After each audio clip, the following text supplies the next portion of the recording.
Hello friends, कैसे हैं आप लोग सब। Welcome back to your own YouTube channel ask your gynaecologist. मैं डॉक्टर सोनल परिहार आज आपके लिए एक नया वीडियो लेकर आई हूँ ऑन द टॉपिक फाइब्रॉइड्स।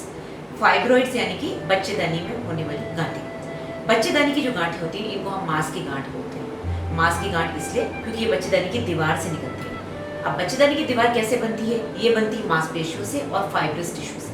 जैसे कि आप इस फोटो में देख सकते हैं, जब वो दीवार से निकलती है तो ऑब्वियसली उसमें भी वही चीज़ होगी जो बच्चेदानी की दीवार में होती है, यानी कि मांस की गांठें मांसपेशियों से बनी हुई होती है। इसमें कोई ब्लड या पानी या फिर पस ऐसा कुछ भी नहीं होता है। इस तरह की जो गांठें होती हैं जिनमें ब्लड होता है या पानी होता है उनको हम सिस्ट बोलते हैं, और ये बच्चेदानी के बाहर जो ओवरी है उसमें बनती है, यानी कि अंडाशय में। तो ये जो बच्चेदानी की गांठें इनको हम बोलते हैं फाइब्रॉइड्स।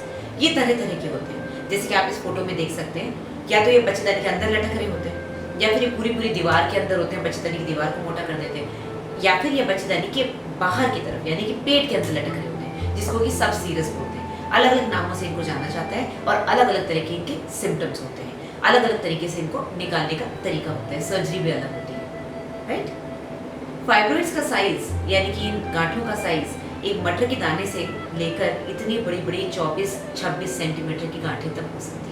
मतलब 3-3, 4-4 किलो की गांठें भी निकलती हैं। कई बार इतने मटर के दाने जितनी गांठ भी दिक्कत देती है। तो साइज बहुत वेरी करता है patient to patient. Cause fibroids होने का एज सच कोई कॉज नहीं है। यू नेवर नो किसको फाइब्रॉइड हो रहा है। जनरली फैमिली हिस्ट्री होती है, यानी कि मदर को है या दादी नानी में से किसी को है तो फिर फाइब्रॉइड हो जाता है, या फिर किसी किसी रेस में जैसे कि अफ्रीकन अमेरिकन जो है इनमें ये चीज़ कॉमन है। कहते हैं कि बॉडी के अंदर ईस्ट्रोजन यानी कि जो फीमेल हार्मोन है उसकी ज़्यादा होने की वजह से फाइब्रॉइड्स बनते हैं, उसकी वजह से फाइब्रॉइड्स और ज़्यादा ग्रो करते हैं। तो ऐसी कौन सी कंडीशंस हैं बॉडी में जिसमें कि ईस्ट्रोजन हाई होता है?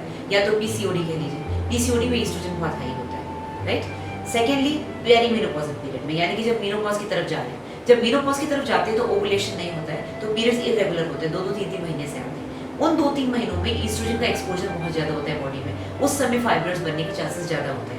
या फिर जिन लेडीज़ को बच्चा नहीं हो रहा है, जिन लेडीज़ को बच्चा नहीं हो रहा उनमें फाइब्रॉइड्स बड़े कॉमनली देखे जाते हैं। कुछ कंडीशंस जैसे कि प्रेगनेंसी में 9 महीने तक बॉडी के अंदर ईस्ट्रोजन की क्वांटिटी हाई रहती है। ऐसे केसेस में जैसे जैसे बच्चेदानी बढ़ती है गांठें भी उसके साथ साथ बढ़ती है, छोटी सी गांठ इतनी बड़ी बड़ी तक हो जाती है। अब इनके सिम्टम्स क्या होते हैं, पेशेंट को प्रॉब्लम क्या होती है, डिपेंड करता है गांठ कितनी बड़ी है और डिपेंड करता है गांठ किस तरफ है। बच्चेदानी की आगे वाली दीवार पे है, बच्चेदानी के ऊपर वाली टॉप पे है, पीछे की तरफ है, या बिल्कुल बच्चेदानी के मुंह के पास है। तो सिम्टम्स अलग अलग होते हैं। अगर यूट्रस की बात करें, यूट्रस से रिलेटेड सिम्टम्स होते हैं एक्सेसिव मेंस्ट्रुएशन, मतलब हैवी ब्लीडिंग, बार बार पीरियड आना, महीने में 2-2, 3-3 बार आना, या फिर एक ही बार आना लेकिन इतना हैवी होना कि दिन में 5-5, 6-6 बार पैड्स बदल रहे हैं। पैड्स बदलने के बावजूद भी सारी स्टेनिंग हो रही है, कपड़े गंदे हो रहे हैं, बहुत ज़्यादा पेन होना, क्लॉट्स आना, क्लॉट्स यानी कि थक्के निकलना, पीरियड्स के 5 से 10 दिन पहले से नीचे की तरफ पेन होना, यानी कि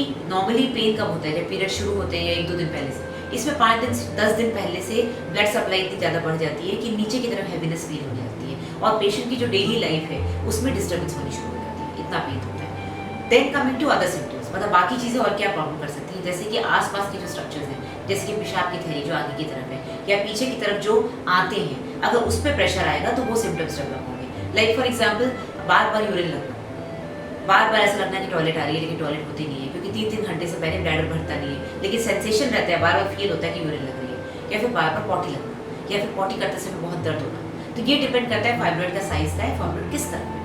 अब पेशेंट जब डॉक्टर के पास जाती है तो डॉक्टर को कैसे पता चलेगा उसको क्या प्रॉब्लम है। नॉर्मली एक गायनेकोलॉजिस्ट जब पेशेंट को बेड पे लेटा के इंटरनल एग्जामिनेशन करती है तो हमको फाइब्रॉइड फील हो जाता है। फाइब्रॉइड फील होने के बावजूद हम लोग तब तक कंफर्म नहीं कर पाते जब तक कि इसकी सोनोग्राफी नहीं होती। सोनोग्राफी से क्लियरली दिख जाता है कि फाइब्रॉइड कहाँ है, कितना बड़ा है और किस पोजीशन में है। कभी कभी फाइब्रॉइड्स की गांठें बाकी चीज़ों से कंफ्यूजन क्रिएट करती हैं, जैसे ओवेरियन सिस्ट। सोनोग्राफी में अगर नहीं पता चलता तो फिर आगे एमआरआई की जरूरत पड़ सकती है, बट ये बड़ा रेयर है। नॉर्मली सोनोग्राफी से पता चल जाता है कि फाइब्रॉइड कहाँ पर है।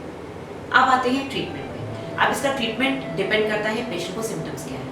कई बार इतनी बड़ी बड़ी गांठें भी अंदर होती है लेकिन पेशेंट को कोई प्रॉब्लम ही नहीं होती है। तो डिपेंड करता है पेशेंट को प्रॉब्लम है कि नहीं है, उसकी एज क्या है, उसकी फैमिली कंप्लीट है कि नहीं, उसके अकॉर्डिंगली डॉक्टर उससे डिसाइड करते हैं और डिस्कस करते हैं कि आगे क्या करना है। ट्रीटमेंट में जनरली फाइब्रॉइड्स का ट्रीटमेंट सर्जरी है, क्योंकि ऐसी कोई दवाई नहीं आई है जो कि इसको परमानेंटली रिड्यूस कर दे। फाइब्रॉइड्स रिकरेंट होते हैं, बार बार भी होते हैं, 10 साल 15 साल बाद भी सर्जरी होने के बावजूद वापस बन जाते हैं। डिपेंड करता है किस एज पे सर्जरी कराई गई है। सर्जरी दो तरीके से होती है, लैप्रोस्कोपी या लैप्रोटमी। लैप्रोस्कोपी यानी कि की होल यानी कि दूरबीन से सर्जरी, और एक होता है पूरा पेट में चीरा लगा के लैप्रोटमी करना।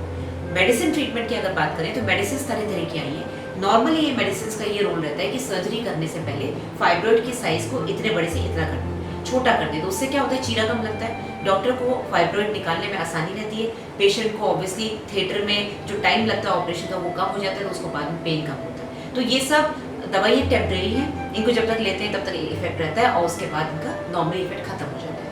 कुछ नई दवाइयाँ आई हैं जैसे कि यूलिब्रिस्टल, जैसे कि मिफेप्रिस्टोन। इनका क्लेम है, इनके ऊपर स्टडीज चल रही हैं कि ये करीब करीब परमानेंटली फाइब्रॉइड्स को रिड्यूस कर देती है, खत्म कर देती है। बट इसके लिए फाइब्रॉइड का साइज 5 सेंटीमीटर से ज़्यादा नहीं होना चाहिए। ज़्यादा बड़े फाइब्रॉइड्स पे ये दवाइयाँ काम नहीं करेंगी। बड़े फाइब्रॉइड्स के लिए इंजेक्शन आए हैं, GnRH इंजेक्शन। ये इंजेक्शन नॉर्मली हम लोग तब देते हैं जब पेशेंट की सर्जरी प्लान होती है, तो उसके 1 2 3 महीने पहले हम ये इंजेक्शन लगा देते हैं। कई बार मंथ में एक महीने में एक बार, कई बार 3 महीने में एक बार, डिपेंडिंग कौन से इंजेक्शन लगा रहे हैं। उससे जनरली साइज काफ़ी रिड्यूस हो जाता है और ऑपरेशन करने में आसानी रहती है। ब्लड लॉस भी कम होता है, ब्लड चढ़ने की नौबत नहीं आती है।